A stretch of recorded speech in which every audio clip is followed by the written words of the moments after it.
Hi, welcome to Convince Me Audio. So we're sitting in the Sennheiser booth at Munich high-end. This is the HE-1 and I'm going to talk you through it and give you guys an idea of how this is. So I'm going to release this video tonight so you guys can come here tomorrow if you're in Munich yourself and have a listen. Shall we start?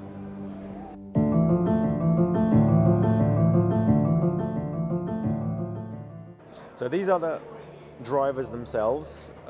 These electrostatics have some weight to them because of the amplification is obviously inside the headphones, leather pads, completely open back, very comfortable headband.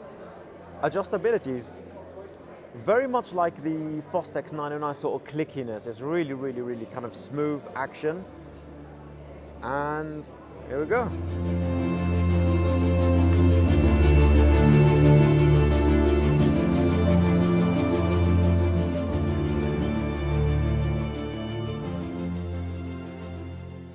So, the HE-1s, this is my third listen now, so I feel as though I've spent some time with it, and obviously with the Aperio and Sennheiser, everything's like in my head now, so I can actually give you guys a good first impressions of how this headphone is actually performing. First of all, without a doubt, it's up there. So we've got the HE-1, we've got the Sennheiser, and we've got Aperio fighting for the top spot of performance.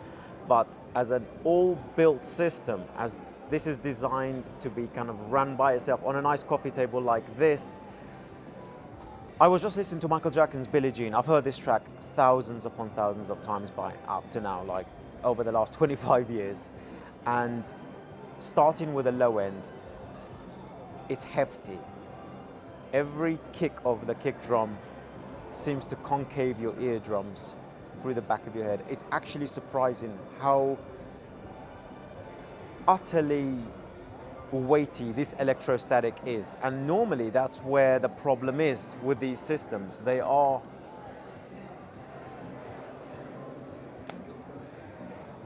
lacking in low end most of the time.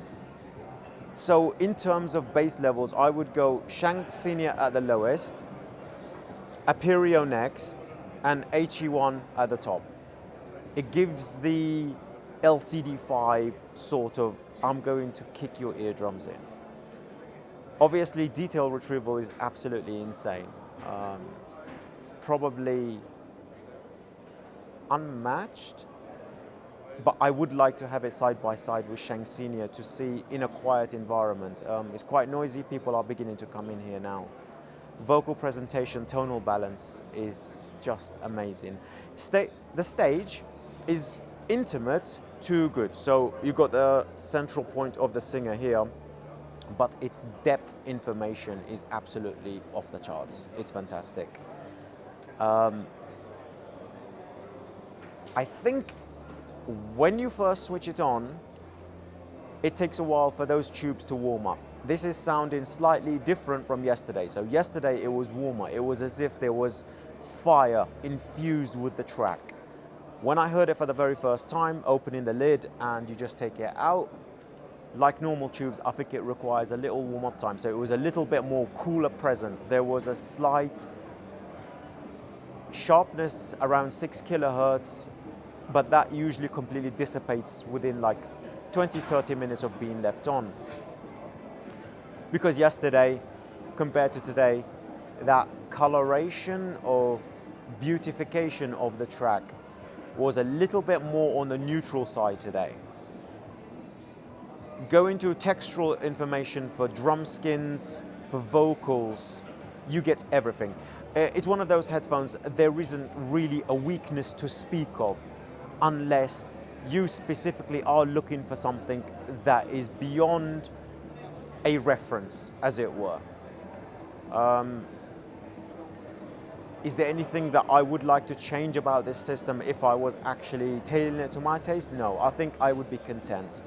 In resolution, in detail retrieval, in timbral information, in speed.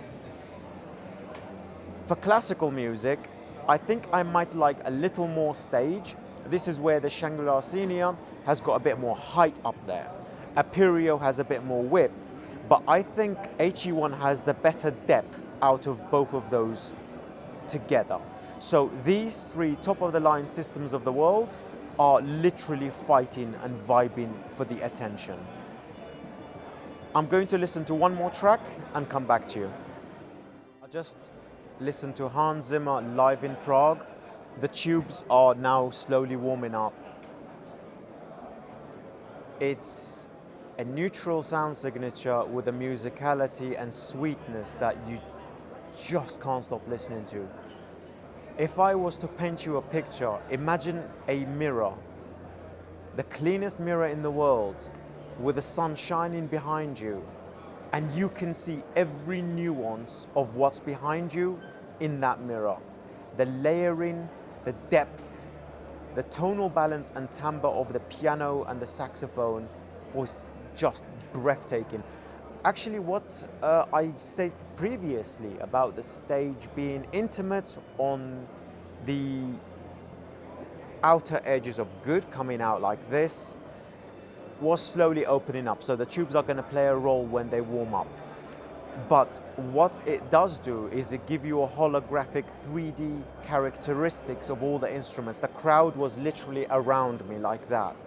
And it was layered with the instruments over the top, and nothing, even in the busiest of the passages. It's an electrostatic, obviously, it's ultra fast. Nothing is lost. Even in the tiniest of nuances you can pick up. But what is highlighting to me is its musicality, its timbral information, and if you get the opportunity, if you're still in Munich tomorrow, you need to come and have a listen to this. One of those experiences, one in a lifetime experiences. Absolutely incredible. Thank you, Sennheiser. This is amazing.